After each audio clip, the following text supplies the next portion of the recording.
during the season, most of us work 3-man, but I know, some of you guys work tournaments that are 3-person. Sorry, Christina, 3-person. And let me apologize because the PowerPoint is 3-man. It says 3-man on everything. Okay, I'm sorry. All right, I'll fix it. But the importance of 3-person mechanics comes when we work the state tournament. We all meet here in Albuquerque for the state tournament, and you can kind of see right off the bat the different variations and different ways that different people run 3-person mechanics. And it's really important that we I don't think we can cover it all like in our 1 hour pregame before our games. So maybe, I don't know, maybe an idea for Dana for next year, God willing, we have baseball, that maybe we can, add something like this when we have our officials meeting for the state tournament, so we can all be on the same page and kind of be ready to work and cover, the games that we're going to work 3-person. Hector, I think what we probably could do is once the staff is selected for state, we could do a Zoom like this, so that way it doesn't take up the whole Monday night meeting or Tuesday night meeting. But once the staff's confirmed, we could do this. So, something Perfect. like this. Perfect. So let's go ahead and get started, guys. I'm gonna, let's see. Let me see who. All right. I'm not going to be able to see the chat box. Uh-oh. So if you guys have questions for me, I will get to them once we get going, I promise. All right. So 3-man, 3-person mechanics, Three Stooges style. So let's cover initial positioning and fundamental principles of 3-person, okay? Something simple that when I first started and I got this, guys, whenever there is a single runner at first base, there is always an umpire at first base. Nice and simple. Whenever there's a R1, there needs to be an umpire R1. And you can see here, U2 comes, to the B position. Whenever there's a single runner at third base, there is an umpire at third base. Simple. Okay. Whenever there is a force play possibility at second base, there are umpires at first and second base. Why? Because that's where the plays are going to probably happen. We're going to have a close force out play at second base, or they're going to try turning a double play. So there has to be somebody in the middle and somebody at first base. You can see here U2, okay, now the positioning from C. Once the runner reaches second base, then you move over to C. Whenever there are 2 outs, there is always an umpire at first base. So it doesn't matter what runners, or if we have, as you can see here, we have R2 and R3. U2 is going to stay here in the middle, and there's going to be umpire at first base. Why is that? Because more than likely we're going to have a force out, put out over there at first base. So we want this umpire here at first base to be ready for that play. Whenever there's a fourth place possibility at second base, there are umpires. Okay, we covered that. The umpire in the middle, okay, U2 or U1, if you're in here, has all fly balls unless you're called off by one of your partners. You can kind of see the arrows. Something great about this PowerPoint is you're going to see everything is color coded with runners and umpires and rotations, okay? But you can see here, U2, any fly balls here in this area, okay, are the responsibility of U2 or the umpire in the middle, okay? Of course, U1 will take, the right fielder up here to the lines. So what we consider the cone, okay, that's what the umpire in the middle is in charge of. Same thing. Umpire in the middle has all fly balls unless called off by a partner. Okay. So just more color coordination here.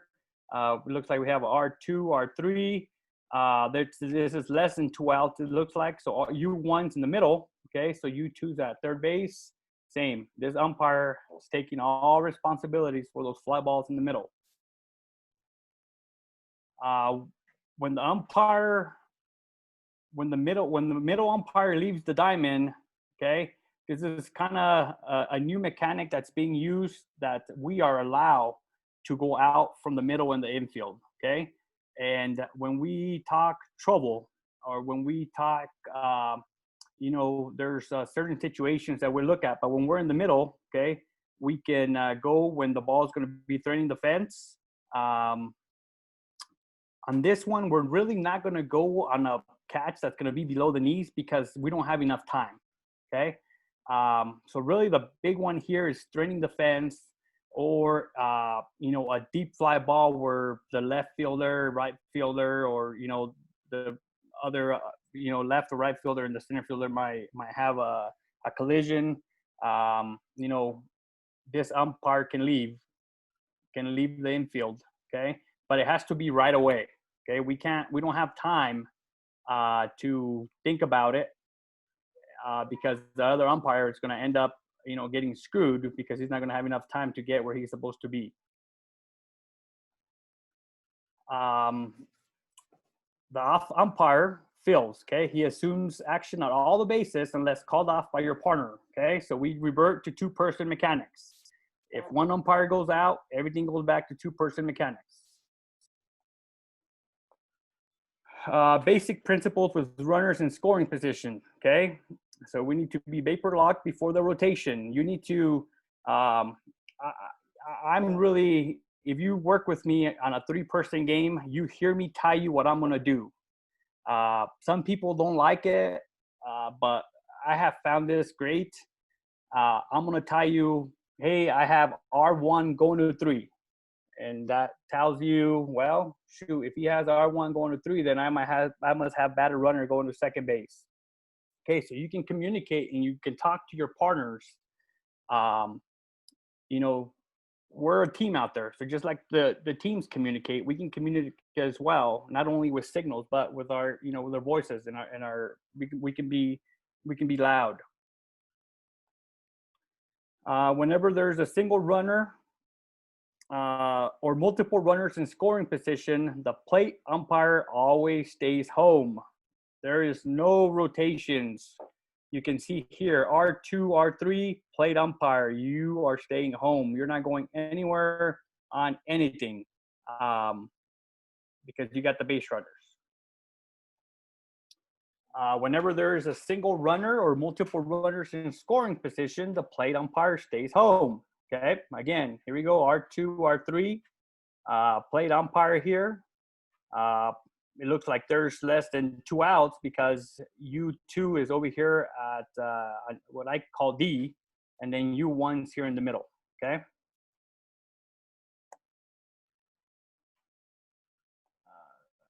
The plate umpire is responsible for R3 as he advances home, okay? So something that's really important and that we got to get used to, and this is primarily on fly balls to the outfield, okay? Plate umpire, just like we do in two-person, okay? We need to come probably here in this area, okay? And we need to see this tag, okay? The only time we're really not going to be responsible for this tag is if the third base umpire, okay, is in D, okay, and he decides to stay home and comes. So if he's here, you guys can see my cursor, right? Can you guys see my mouse cursor? So in the initial positioning, okay, he would be here. You know, if he comes here, decides he's not going to go out or anything like that, now he's responsible for the tag. But plate umpire, other than a possible play, you're really not, just get used to seeing this R3, you know, tagging up or touching third base. I kind of I jumped ahead. Base hit, okay, just always look. It's your responsibility. R2, a plate umpire, okay. get the touch at third base. Okay, make sure you look over there and you know, your hat goes down, and you know, I have always been taught, and I teach, you know, the people that always ask me for help is, if a coach comes and asks me, I want to tell them which foot the runner touched third with and where in the bag. Really important. That will get you some credibility. If a coach says, hey, he missed the bag, and I tell him, coach, he got it with his right foot in the inside corner of the bag. Oh, shoot, he was looking. Okay. So just always remember that. As he's rounding, okay, just tell yourself, okay, right foot inside, okay, or, you know, right foot outside corner, okay. Just keep that in your head. Let's see, whenever there's a single runner on multiple runners in scoring position, the play, we talked about that. Note, with 2 outs, there's always an umpire at first base. Okay, we covered that already. Basic principles with runners on first. So let's start getting into the rotations here. Again, communicate and know what your player you're responsible for. Okay, your assigned player will take you into the proper rotation. Okay, so of course, so we have a runner on first here. Okay, we have a runner on first. Okay, so this is one of our 4 rotations that we have. Okay, base hit in the outfield. The plate umpire, okay, is rotating to third base. Okay, U2 should be here. Okay, once he sees or she sees the touch here at second base, now you're going to come over here and you're going to be responsible for the batter runner. Okay. And then R1, you are rotating towards the plate. Okay, U1, we'll talk here about shadowing in a minute, but you're going to go to the plate. Okay, that's one of our rotations. R1 base hit, U1 must then rotate to the plate. Standard reverse rotation. So here it is. Let me see if I can. I'm going to take this box up here so I can see you guys.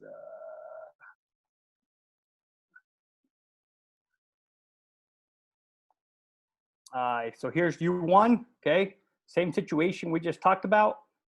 You go into the plate, okay? Plate umpire up at third base. U2, okay? Now you have batter runner, and you're still responsible for the touch. A lot of the mistakes that we do or that we see is that you see this touch and then you stay here, okay? Well, there's now the plate umpire coming over here.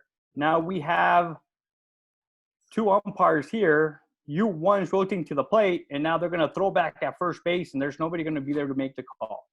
Okay, so it's really important that once you see the touch and he commits to third, that you start what we call a lateral drift, and you start heading towards first base in case there's a play there at first base. Okay, any questions so far?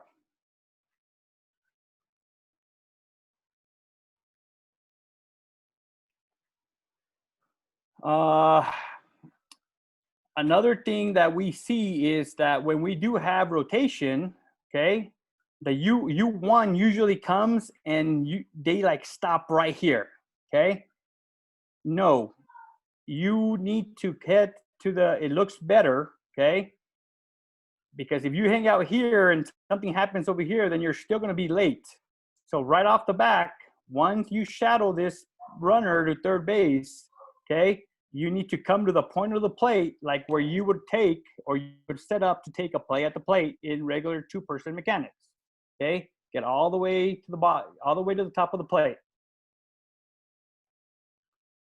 R1 only base hit, U2 must stick. So we kind of covered that already. Here's the lateral drift that I was talking about. See, I told you, even I get ahead of myself. It covers everything. Okay. He's going to tell his partners, I'm staying here. Okay. You can see now there's kind of full rotation. Plate umpires over here. Okay. So U2 is responsible for the batter runner. Anything that happens here, U2 is going to make this call. U2 has responsibility for the batter runner up to second base. Everyone rotates around him. So we talked about the lateral drift. Okay. Here's the important thing that we talk. I brought it up about mirroring. Okay. So plate umpire. Okay. Anytime we have a rotation, you are going to mirror this R1. Okay. So if R1, okay, so this is runner on first. Okay, runner on first only. So we have our plate umpire here. We have U1 should be here, U2 should be here. Okay. So you're going to mirror this base runner. So he goes for a double right away. Okay. Plate umpire, you're going to be waiting at third base. And remember that you can now take this play from the outside. In two-person mechanics, we take it here in case of an overthrow. Well, guess what? We don't have to worry about the overthrow now because U1 is going to come down. Okay. So plate umpire, this is where you're going to be waiting. Okay. For R1 to get there. It just looks, it looks sexy. It looks good when it happens. So here's U1. So the other, so now we have our R1, right? So now he commits to third base. Well, U1, that's when you're going to mirror him. Okay. So this is when you're going to come all the way to the point of the plate and you're going to be waiting for him in case he decides to turn and go home. Okay. Once he commits, you can't hang out in this area. Okay. You're going to be late. You need to come all the way down to the point of the plate. R1 only base hit, rotate. So there's the rotation complete now. Okay. Here's the full rotation now. You can see who's responsible for what. Runners in scoring position, R2 and R3. Okay. So base hit runners score R2 and R3, U2. Okay. You are responsible for the farthest runner from home plate. Okay. So it's going to be R2 or R1. Okay. Remember that once runners are at second base, there's no rotations. Okay. So you got R2 and anything that can happen here at third base. Okay.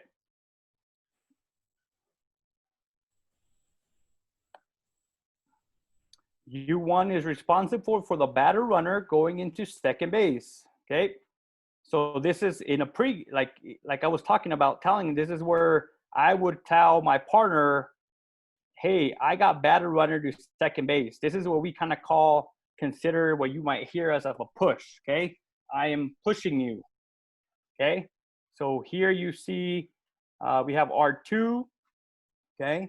Plate umpires at the plate. Okay. U1. Okay. So we got the batter runner going to second base. U1. You can come in here in the middle. Okay. You're gonna have all plays here at second base.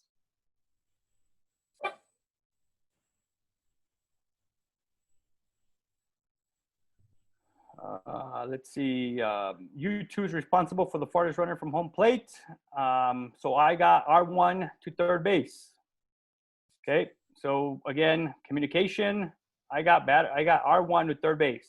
Okay. Whenever that happens, that should kind of spark something on U1 saying, I got batter runner. You can kind of see here with all the colors, it tells you who you have. Okay. Again, U1, you're probably going to come in here if batter runner goes to the middle. U2 must be ready to move outside the baseline when his runner responsibly has ended. Okay. So again, you're not responsible for the batter runner anymore. So why not get yourself in position and take this play out here on the outside? Okay. You're going to have a better look. Okay. Than if you're here. Okay. And you just kind of come here and take it. Okay, you have time to come to the outside. You have no other responsibilities because U1's going to help you out at second base. So go position yourself outside.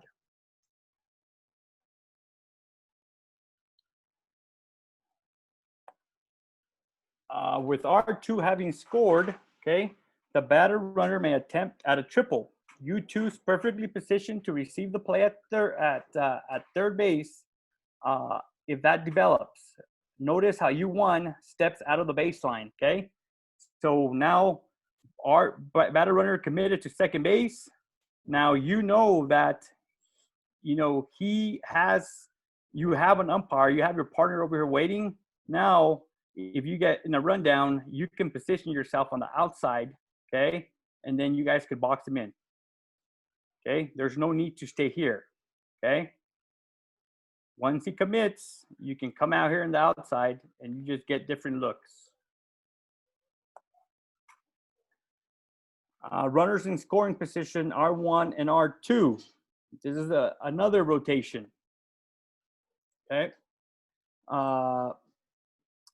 So we have a possible, infield fly, okay? So we got our signals with that. But then, just like in two-person mechanics, okay, we have to rotate on a fly ball to the outfield, okay?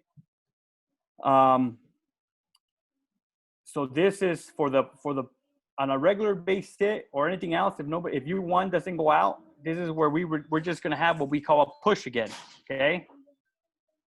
But if R2, okay, on a fly ball to the outfield, tags right away, it's going to start another rotation, okay? Plate umpire is going to head up, okay? U1, you're going to head to the plate, and U2, okay, now you're going to be responsible for any place here at second base or R1. Questions on that one?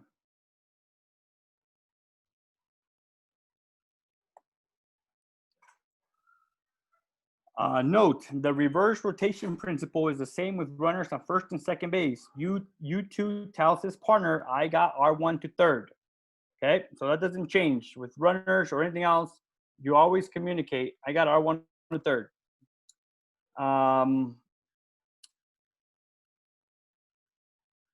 Again, U1, okay, you got batter runner to second base because we got R1 and R2, okay, so this guy, R1, if he's going to round and go all the way to third, U2 is not going to be responsible for him. Okay, this is a regular base hit or a double or a gap. Okay, U1, you need to come in. Okay, because you are now responsible for the play at second base.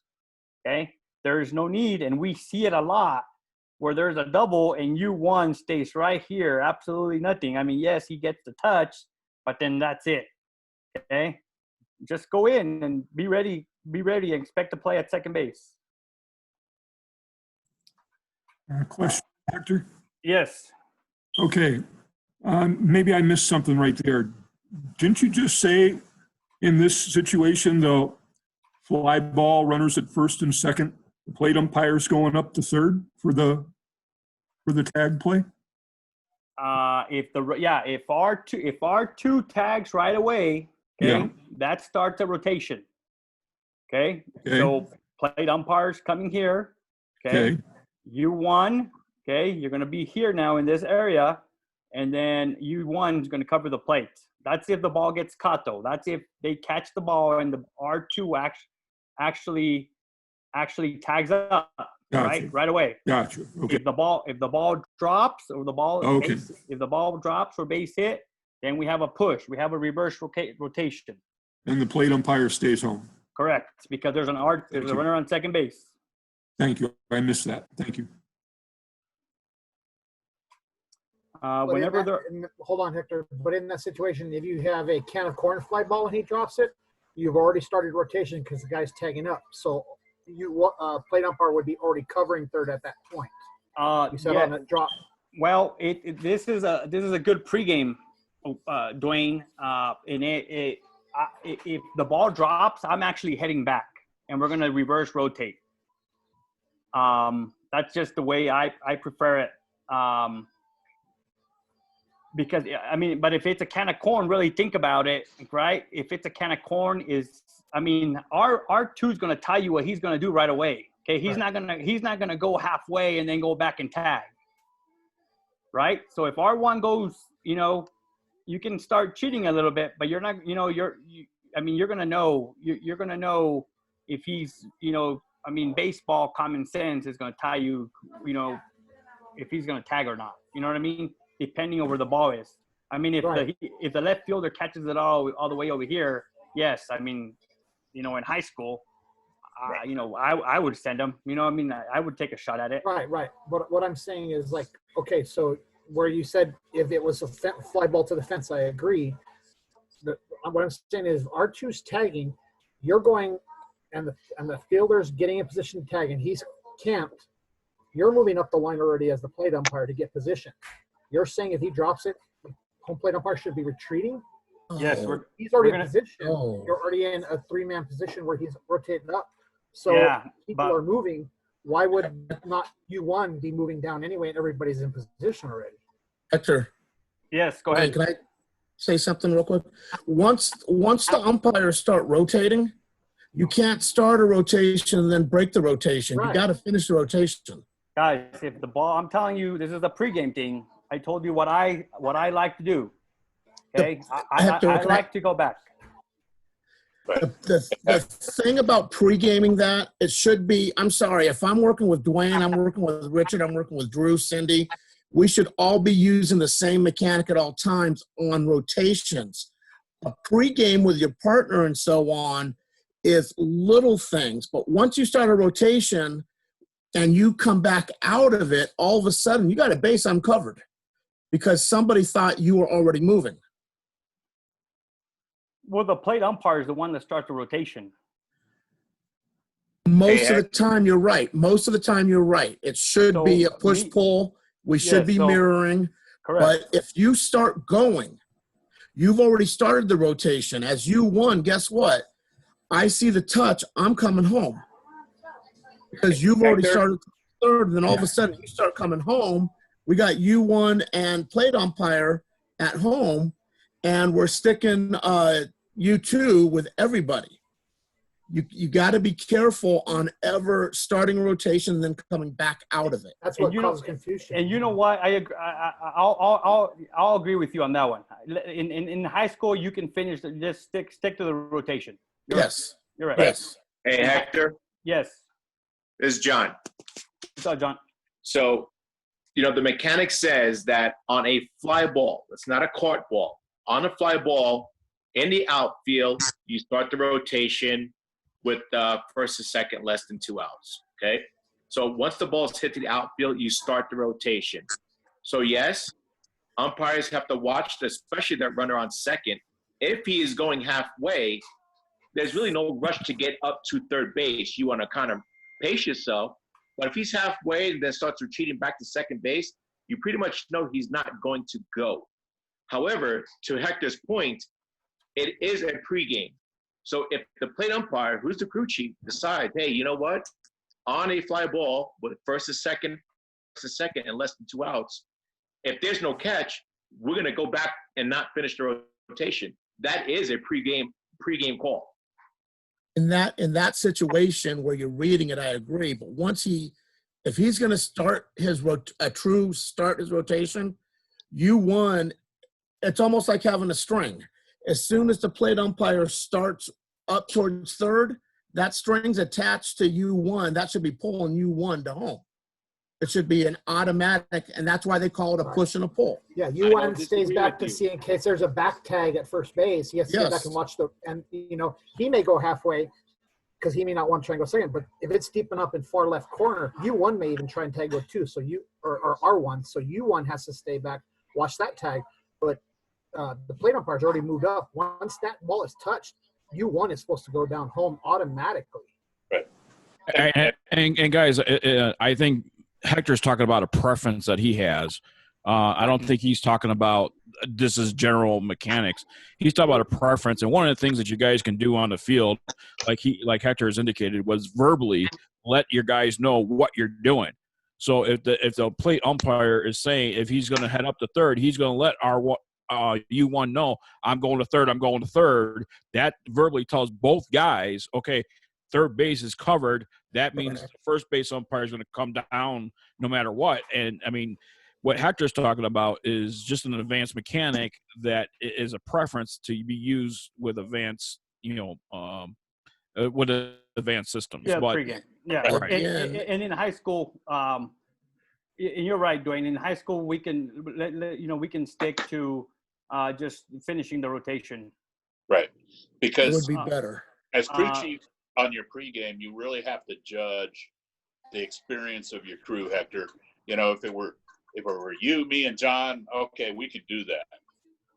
You know, and we know how to communicate, and we can belt out that communication. Right. And If you I've also got have to some guys that have worked 3-man games before, I'm not going to put them in that situation. yeah, you're right. You're right. You know, You're right. And you also got to think about, like, if you have a senior crew. I'm not saying some Yeah. people can't move as fast. You know, if you're having trouble getting up to there, then all of a sudden, no, I'm going back.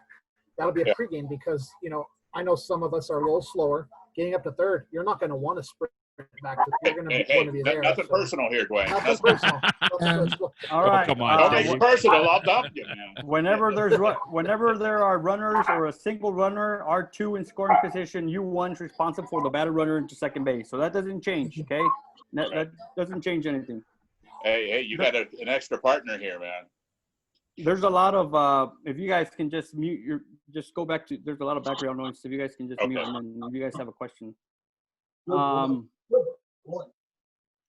Let's see, base hit when the runners score, okay? Note, the reverse rotation principles is on the same with runners on first and second base. Follow your assigned runner to the appropriate base, okay? You will never blow a rotation, okay? Just always know, okay, that you won, okay? I got batter runner to second base, okay? Just remember that.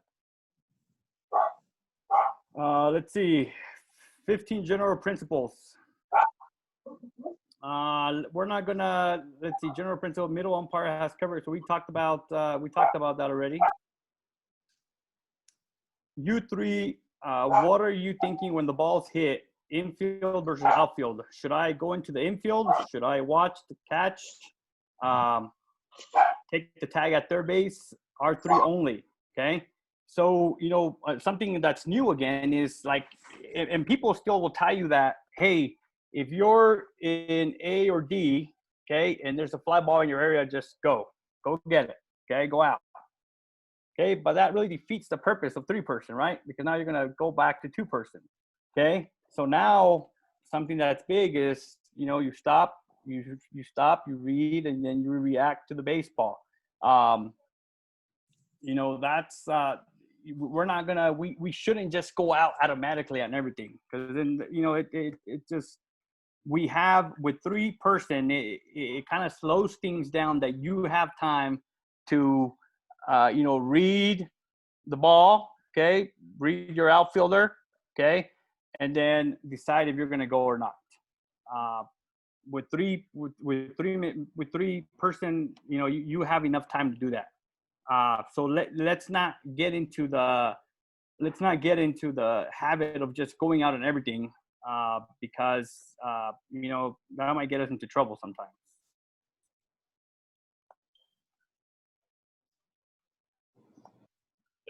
You really have to read your partner here and make sure he doesn't make a mistake also. Correct.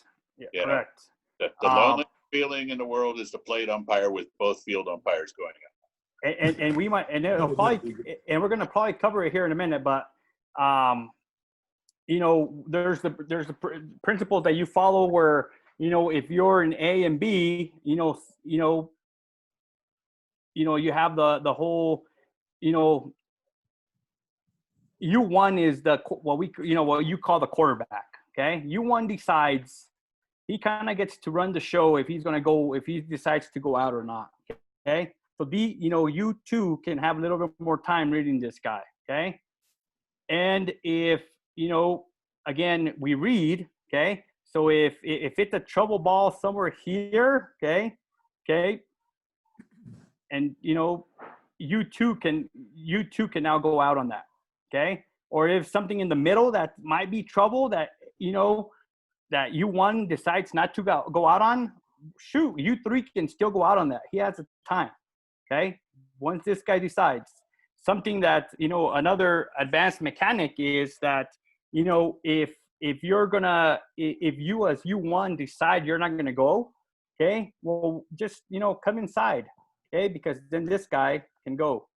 You're telling him like, hey, I'm not going anymore. So if you think it's trouble, you can go because I'm here and I'm going to cover everything else. Okay. So here's kind of what we covered at the beginning. So A is here, B is here, C is here, D is here. Okay, pretty simple. See, I tell you guys, everything's on this thing. I shouldn't get ahead of myself here. Outfield responsibility. Center fielder determines who takes the catch. U1 has center fielder straight in and straight back. Okay. U2 should stay ahead of batter runner stretching a double. Okay. So we talk about pause, read, and react. Okay. Well, really, if you're U2, you're running, pausing, and reacting, because you need to kind of start heading this way because you have that play at second base, right? If the ball drops and batter runner goes, it's your play. So you need to start heading this way. So we call that run, read, and react because, the possible play at second base.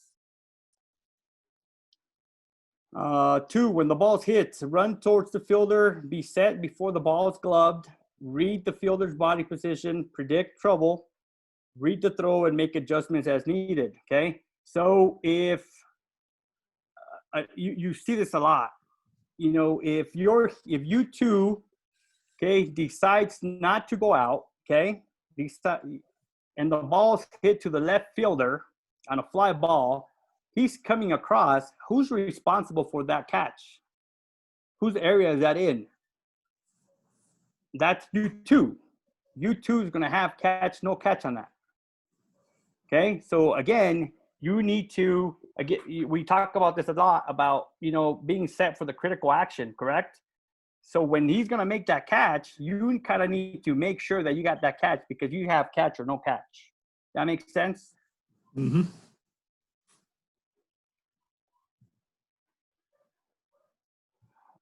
Let's see here. We covered that already. Making adjustment to pressure throw from second base. I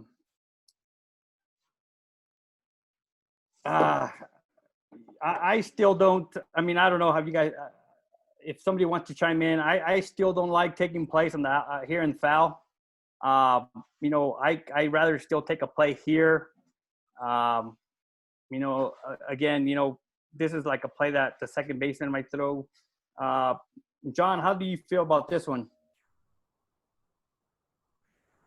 I'll go ahead and talk about it real quick, Hector. Or John, you can chime in too after. But it's in 3-man, it's not like 2-man, right? So you don't have, in a situation like this, you're not going to have to take, like in 2-man, you're going to take that batter runner into second base. So you really don't want to take that play in foul territory unless you absolutely have to. But in 3-man, if you get that pressure, if you have that second baseman coming over your back shoulder, or he's going to probably throw the ball over your right shoulder, or you're going to have to snap your head really quick to get that play at first base, and you have that pressure right there, it's an option for you to take that play in foul territory because you have we're calling U2, right? So you have U2 covering second base in this situation. So it just gives you a little bit more leeway to be able to take that play if you have to. Like Hector said, it's not ideal. You probably don't want to do it, but if you have that pressure from the second baseman, it's an option to do in 3-man because you're covered at second. Right. I was going to say the exact same thing, Dominic. Perfect explanation. U1 base hit. Let the batter runner make the turn towards second base, move down the baseline, placing between you and incoming throwback behind the base. So here, once you start working 3-person, okay, the coaches aren't used to it. Okay, the coaches aren't used to somebody working in this area, so you're gonna probably have to, push or just talk to the base coach. Okay, let them know, hey, I'm gonna be working in this area, coach. Give me some room to work, because I can tell you the first couple times they're not gonna, they never see you there, so they like walking back, here all over the place. You're gonna have to get them out of the way. We talked about mirroring already. Read the fielder, read the base coaches. Mirror batter runner's movement from second to third. When the batter runner moves to third base, rotate from first to home, and rotate completely to the point of the plate. Okay, kind of covered that already. Pickoff position, again, when R1's here, U1, you see it. I mean, if you see a major league game, you're going to kind of see U1 kind of now off the line. We shouldn't be off the line. We should still be here in this area. Okay. We know we're still square to the plate, but we need to, of course, have a view of the first baseman, the runner, and the pitcher. Okay. But you shouldn't be off the line. You should be on the line because it's your fair foul.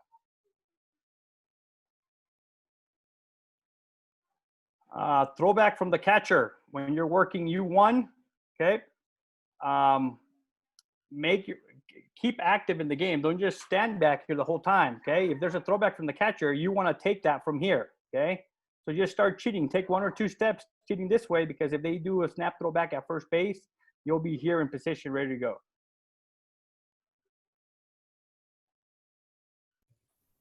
So Hector, this is Gil Cartagena. So you're saying on the pickoffs, in that situation, you should be at least 6 to 7 feet deeper to the backside of the base on R1. Then you have time to get, if on a backside pickoff, you have ample time to move up forward. Yeah, you'll have plenty of time here. I mean, you kind of see too. You pick up the catcher's kind of, or the coach throws out a number or something. If this guy's taking a big lead, you kind of know. You can kind of start cheating a little bit this way. But it's just really 1 or 2 steps, and then you could be here ready for the throw. 5 to 6 feet. Yeah. Hector, do you feel that you can get blocked off on the backside pick on that, though? For what? If you come into that, inside the first base, you get the first baseman taking that snap throw to make the tag. And if he's coming to the backside, are you going to get blocked out more often than not? No, if you're here in this position waiting for it, you're going to have perfect angle at everything. Right. I just heard somebody say an extra few feet down. I want to make sure it's back, not down. Right here. Yeah, close. Correct. We're first base. So first base, look at first base extended. Right. No, what I was saying on the start off before, as the pitcher still retains the ball or still has the ball at the pitcher's mound, and you're waiting, if he does throw back to first base, you're about 5 to 6 feet deeper, right where his cursor is, and then closer, not deeper, closer. Yeah, closer to the bag. Right. Correct. There. I mean, you can't tell here from my cursor, but you're right. You know your distance. Hold on, Hector. I think what you're saying is if the pitcher picks off, right? So if the pitcher picks off, don't move anywhere. Right. But if the catcher picks, that's when you want to take those extra steps and get that angle. Yeah, correct. Correct. Yeah. And we were talking when you're going to come here, first base line extended, or not first base line extended, but first base extended is a pickoff throwback from the catcher. Let's see, double play positioning. We don't. Let's see, we don't have to do that.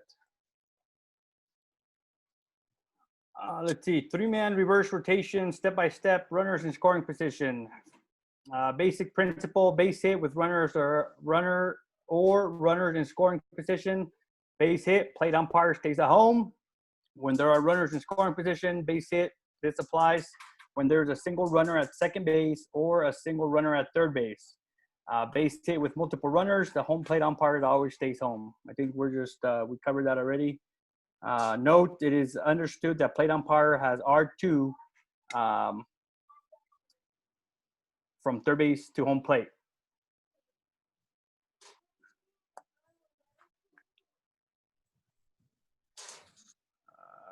We're just kind of going through some principles now. U2 always has R1 up third base. Okay. If U1 stops his approach to third base and retreats back to second base, U2 has the play here. Okay. So remember that don't overcommit and don't come over here right away, kind of like what we talked about, right? About getting outside. Don't commit so fast, because if this guy stops, now you got to take him back over here.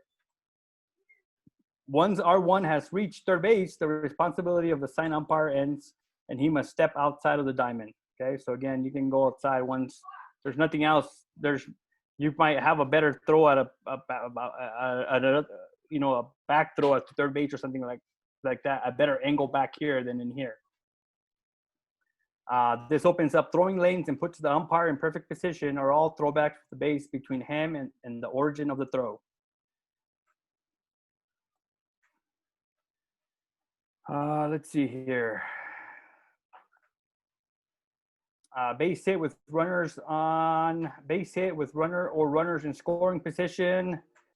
U2 always has R1 to third base. So we're just this one's just repeating itself here. Let's see. U1 always has a batter runner to second base. Okay. So again, you can come in here to the middle, or you can, if the ball is hit over here, you can kind of what we call, what do we call this? Rimming. Okay. You can rim and take this play here. Okay. You can take this play here from the backside. Does that make sense? Have you guys heard? I mean, you guys have heard of rimming. Right? And I'll tell you, if you have never experienced the look from the rim side, it is an amazing, amazing look. But this is only if the ball's hit right like here. You can't. If the ball's hit to right field, you can't rim. Okay, you got to come in, because then you want to be expecting the throw.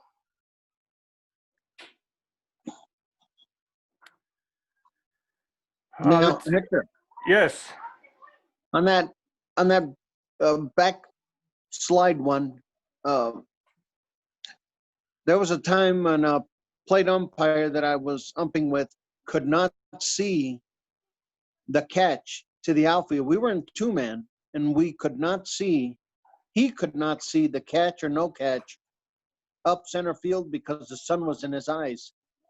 I went ahead and took the play up. He watched the play at first. I took the catch, no catch, and then turned around and came back, and the sun was shining on second base. I could see everything just clear as a bell. That's just what happened. But I've always remembered that. You took the play from out here? I took the play from right behind second base. So you rimmed it. Yeah, it's a great look. Again, push, reverse rotation. Okay. Again, it's just going over responsibilities again. Okay. U2 takes the farthest runner from home up to third base. R1 to third. U1 has batter runner up to second base. Or lateral drift back to first place. Okay. We can't get into the habit of just going and waiting for a play at second base, because if this guy goes back and they throw back, it's your call. Okay. So just, you have enough time. Don't rush yourself and don't overcommit too early. Let's see. Prepare for a secondary play. Keep the base between you and the throw. So this is kind of where we're talking about rimming. Okay. When you keep the base between you and the throw. So you want to have the play coming to you, the runner, the play, everything coming your way. Home play stays home. We cover that. Cover that. That's done.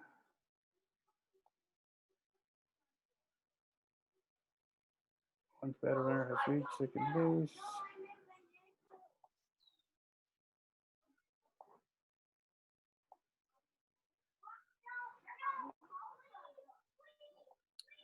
All right, let's see. Two major rotations. We kind of talked about it already. Know where the batted ball is going. Read the fielder.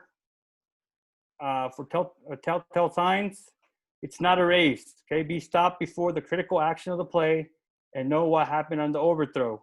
Okay, so the plate umpire, okay, if you have an overthrow over here at first base, you can kind of help. You got this area, correct? You got nothing else, correct? So don't just stay at the plate. There's nothing happening there. When something, an overthrow or something happens this way, you should be over here and help if it goes in the dugout or anything like that.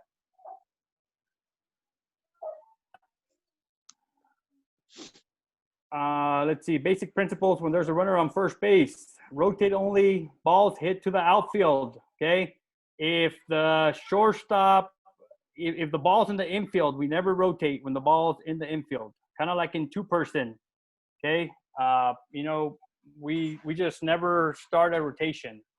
If it's, you know, if the shortstop or the third baseman hits the ball with a glove and it just like goes up right here, we're not going to rotate on that, okay? Just on clear hits to the outfield. Pause, read, and react, and it's important that we read our partners, okay? And finish your full rotations whenever possible. Looks good. Let's see. Plate umpire, runner on first, basic responsibility remains the same. Help with rotation number 1. So we kind of covered that rotation already. That's just R1. Runner on first.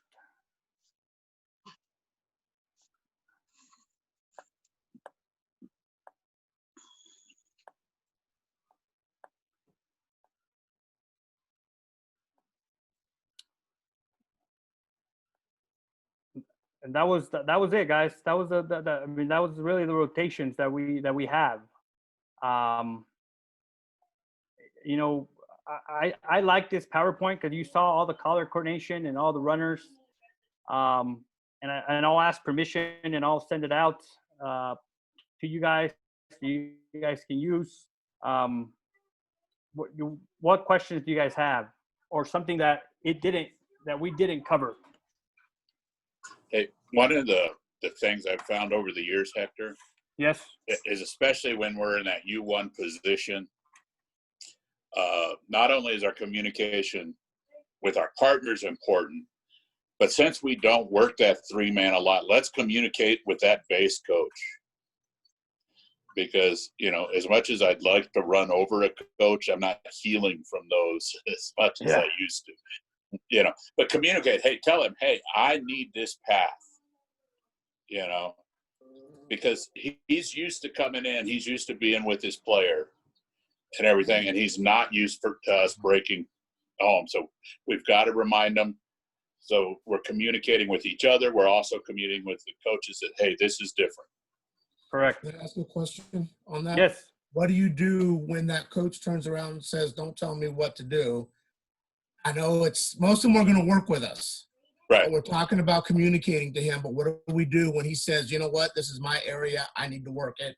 In that case, you're staying in the box. Yeah. You're staying in the freaking box. I agree. Or you call time and you go tell the head coach, put your first base coach in the dugout and be restricted to dugout, and let's move on. Yeah. Hey, you know what will help that? Go ahead. Also is thing you can do. You call out if there's a bang play at first base, regardless of what it is, you call that runner out and tell the coach because I didn't get a good view because you were in my way. Right. You tell the coach I couldn't make it because you're in my way. He's out. That's exactly right. I bang him out. I bet When he in really doubt. that. When in That's doubt. a great way to do it. Use this, though. Instead of saying, "I didn't see it," "Coach, I might have got a better view had you been out of my way." Yep. Yeah. That way you're not saying that you called him out, but the coach knows it. Yeah. Right. That way Dana doesn't get a call later that, we're making up calls. Yep. Right. But build on the verbal judo that we talked about a couple of weeks ago. I have most of them look at me and I'm going, "Coach, I used to be a linebacker and I can go 280 right now. Do you want to hit?" Easy. Easy. That book for verbal judo is a great book. Yeah. Yeah, it was good. But if you're communicating with him, not in a tense situation, but before we even start, "Hey, coach, we're working 3-man. I need that lane. I'm going to be going home sometimes. Let's work with me, okay? Yes, yes. Yeah, that's also, You know- in the first inning, you're talking to them and you're saying, "Hey, what a beautiful day it is! What a great day for baseball." Build that camaraderie right away with them, because then when that crucial situation comes down, boom, he's going to cooperate with you, guaranteed. Yeah. But And I, again, if he forgets and he does something and he steps into that line, if you can work around him, work around him. But then, hey, coach, that was one of those plays. I don't know you guys. Everybody, if you guys have any questions, guys, I got the chat box open again. Go ahead and ask them, or go ahead and unmute yourself. Just if you have background noise, just watch the background noise. I really just I mean, you never want to with three man. And hopefully I get this saying right, but you never want to have an even amount of umpires at a bag, right? So if you communicate, you of course you never want to have nobody there for a play, and it happens a lot. Okay, rock paper scissors. Yeah, or you never want to have two umpires. And then if you do have two umpires, I hope you guys have the same call, because if one of you guys calls one out and one of you guys calls one safe, then that's trouble. Two And and zero zero is an even are number. bad numbers. Go ahead. Hey, Zero Hector, is an even number.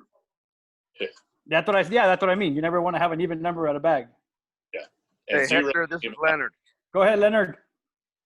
Hey, to me, the biggest thing in three-man umpiring is communication with your partners. If you guys are always on the same page and you're always communicating, you know what? It would help from a disaster to happen, I think. You're always communicating, you're always giving signals, you're always giving some type of thing so your partners know what each of you are doing. And that's the biggest key, I think. No, And- yeah. And like I said, I mean, it doesn't have to just be signals. I mean, some people make fun of me, but I still, I mean, you can ask John and Dom. I mean, to this day, I still right before every pitch, I let them know where I'm going. I got R1 to 3, or, I got batter runner to 2. Every time I do it. I mean, I'm just used to it now, and, that's just the way I teach it now, because it really helps. Let's see. Talk about when you have a situation and you have to get together. It's always all three getting together. Yes.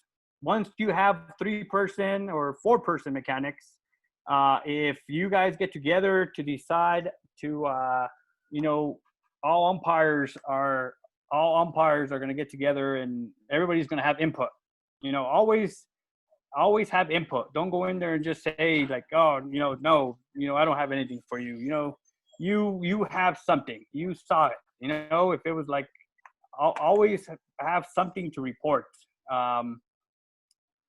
Does that cover? Is that what you were asking?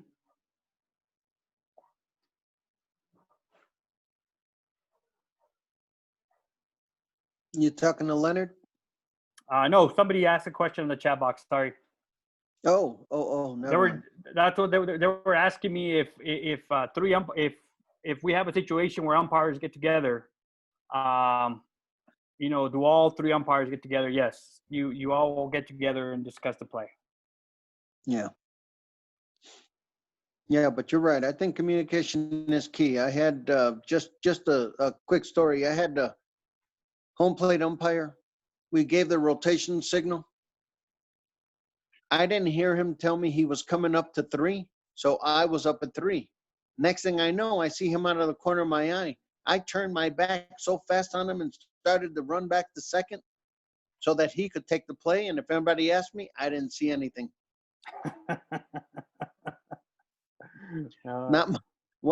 Wasn't my call. I had to let my partner do his job.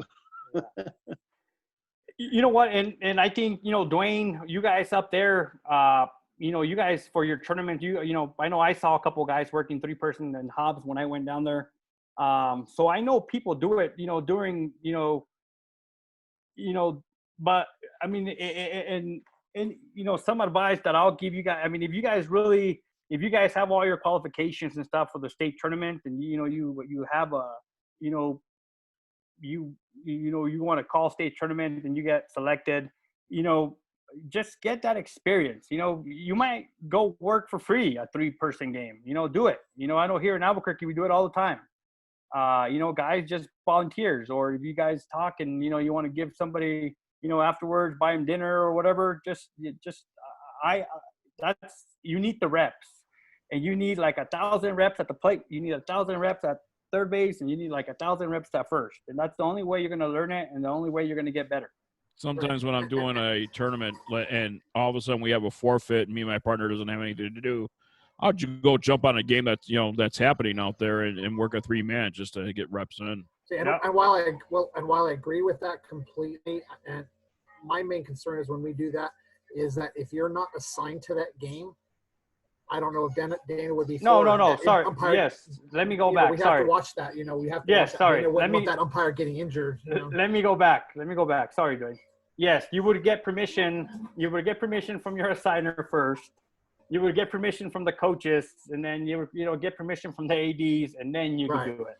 If it's a tournament, talk to a UIC. Yeah, you would actually have to get added. I think exactly. you would actually have to get added on Arbor, and that's the way we do it here in Albuquerque. Yeah, scrimmages are the best chance to get those 3-man opportunities. Without having that issue, you're out there practicing anyway. So yeah. Sorry about that, Dwayne. I should have said that first. We're good. Any other questions, guys? John, Dom, anybody else have anything else that I missed or misspoke on? Not misspoke on. Well, the one thing I do want to kind of touch on is that when you were talking about going out and not going out a lot,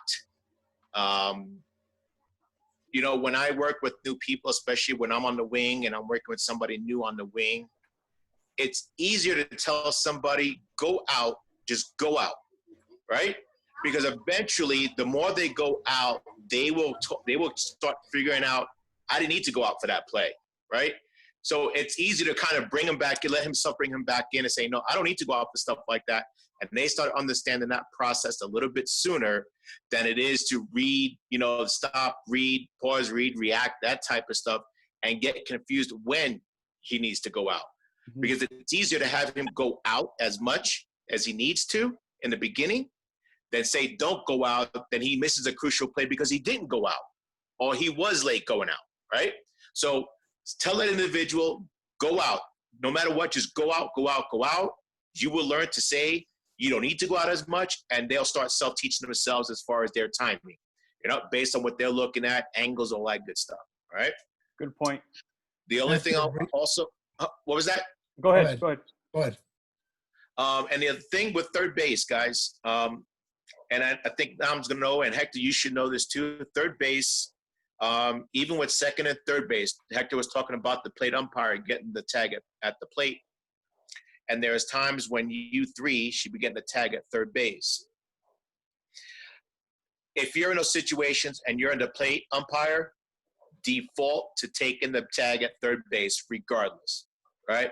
Because there's that play, we call it the screw play, because if one goes out, right, on a normal fly ball, who's got touch, no touch responsibility at the first base? The plate umpire, right? Yep. So if there's a guy at third base, a guy at second base, when we're talking about tagging, the plate umpire should default to touching, getting the tag at third, because if U1 does have to go out, U3 has to break in, regardless, right? We even go as far, and we even go as far as the upper level pre-games that if the ball's even hit to that side, that U3 is breaking in, because we never know when U1 could go out. So even if the ball's hit to that side, plate umpire is getting a tag, U3 is breaking in the event that U1 does go out, even if it's late, right? So, guys get used to that, right? Plate umpire default to taking the tag at third base because you never know when U3 is going to break in. And I mentioned it, John, that we do it anyways in 2-person, right? It's our responsibility, so we're already used to it. That's exactly right. So why change? Right. That's exactly right. It's just that third guy that's over on the wing on D, right? We talk about reading our partner, and those situations where you one may get a bad read at first, and then decide to go out, and then you three are stuck there on D, and late coming in. Because just know that if you one does go out, and the plate umpire is getting a tag at third base, you three or you two, guy coming in from D, has got to touch at first base. Yeah. Does that make sense? Yeah. And if I may, to John's point, sometimes you two will get stuck or whatever, and you got the home plate umpire coming up. All you have to do, guys, is verbalize, push, push, push, and get his ass to bust in when you're coming up to third base. Because like Hector said, you don't want to have an even number at third base now. Communication, verbal communication is really important. And if you're coming up there and you see him still there, push, push, push, that way he knows he's got to cut in, Hey, we just had a comment in the chat. Just a reminder also that if you do go out, if you're in the corner and you do go out, you stay out. You're never going to come back in. Doesn't mean that you can't look back and help with if we have like obstruction or something like that, or if we have to move runners. You can still help with that, but don't ever bring yourself back into the infield and mess the rotation up. Once you're out, you're out. Good point. Thanks, Rich. Hey, Hector, what I was going to say earlier, for those that aren't used to chasing, when you chase, do not run to the fielder. Parallel the path of the ball so that you get a view and you're not in the way and you're not right on top of the play where all of a sudden it explodes on you. Good point. Let's see here. Guys, anything else? You were talking at the beginning. When's our first tournament now, Hector? Well, our first tournament right now is scheduled for June 26th. Okay. But that's when it's scheduled for, Dave. But I mean, we'll unless the governor changes her mind. Yeah, we'll find out. We're not gonna get into the governor in this, but you guys were here. I mean, I'll let you guys know. Which one is that, Hector? Is that Pathways? No, that's 5-tool. Hey, glad you guys aren't dealing with my governor. We're getting enough about politics. We're not gonna talk about governors. Let's see. Dana, boss, do you have anything for us? I do not. Thank you all as usual. I'm unusual for me. I don't have a whole lot to say, so thank you. Oh, that's better, Richard and Santana. We can see you both now. Hey, by the way, everyone. I don't know if that's better or worse. I don't know. I like it. I like the team. Better than that one. I don't know if everyone read the Commissioner's Corner, but congratulations to Hector Martinez for making Officials of the Year in the baseball category. So congratulations, brother. All right. Well deserved. Thank you, guys. Thank you. Thanks for reading it. I appreciate that. I missed it the first time. Actually, Richard and I was on the golf course together when that came out, and we were talking about it, and he told me about it. I was like, when I get home, I got to read this, and it was really great. So, cool. Thank you. No, thank you, Big John. Guys, so we're gonna Dana, how does next 2 Mondays from now look? That will be the night of the mentoring webinar, but that's at 6, so we could do a 7:30 on the 22nd. All right, let's go ahead and set it up. So our next one, guys, will be on the 22nd at 7:30.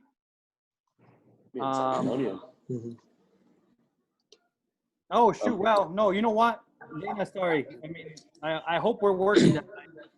Oh, okay. Let's just. We hope you're in San Antonio, Rich. We'll email everybody. We'll email everybody on the next one. Yeah, just let me know when you want it, and I'll get it set up. Yeah. I kind of, you know, those guys that reached out to me, I kind of did, you know, and reached out and got the trainings and stuff that you guys wanted to cover. So if you guys have anything else that, I mean, you know, I mean, there's still a lot that we can do, but if something that you're really interested in, just send me a text, you know, send me an email and let me know. You know, you guys kind of wanted more mechanics and video stuff, rule stuff. So, you know, we're sticking with that. And Yeah, I Hector, think I saw Drew. if you want to go back to Thursdays, those are completely open. So if those work better, that's an option as well. Okay. Okay. Yeah, we'll decide. Let's see what everybody says. Everybody will text me tonight and let me know. I'm at your service. Yeah. But other than that, guys, I appreciate you guys. Thank you. Stay safe, and we'll see you guys soon. Thank you, Hector. Thank you, Thanks, Dana. Thank everybody. you, all of you. Thanks, everybody. Have a great You night. guys stay safe and healthy. Peace. Yes. You too, ladies. Bye. Bye, Christina. Bye, Christina. guys. Bye, Christina. Bye, Dana. Bye, everybody. Have a wonderful evening and a great week. You too. Those guys are too much. Cut them off. Cut them off already. Richard and Santana always have way more fun than the rest of us. It's garbage. I know. So Dana, quick question while you're here. I got the email about